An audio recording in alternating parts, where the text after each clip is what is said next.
here's the Holiday Inn, Port of Miami. So this hotel is in such a great location. When you walk into the lobby, you'll see that you go up a little ramp here, and then off to the right is the check-in area. This is a nice, fun area. A lot of times they'll have someone playing some bongos or congas with some kind of fun Miami vibe music. So it makes for a nice atmosphere when you're checking in or just hanging out in the lobby. This hallway back here was kind of weird because these bathrooms right here were never open. It seemed like they were only open to the staff, so that was kind of strange. Now they've got this little business area where you can print out boarding passes or whatever you might need if you forgot to do them before you arrived.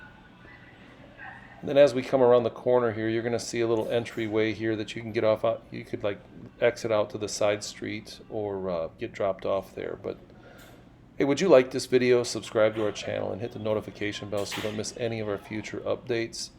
We're going to be posting more cabin walkthroughs and room tours as well as some vlogs. So we really appreciate it. Thank you in advance.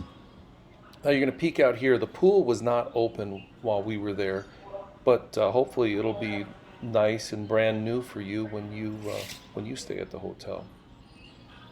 Now the hotel was a little bit dated, and this area seems like it could have been utilized a little bit better, but people were always sitting in it, or typically were sitting in it, but obviously not at this time of day. The hallway to your right here goes to the elevators that go to the guest rooms, and the restaurant and bar was fantastic. So hope you enjoyed this little tour. So thanks for watching, and we'll catch you next time.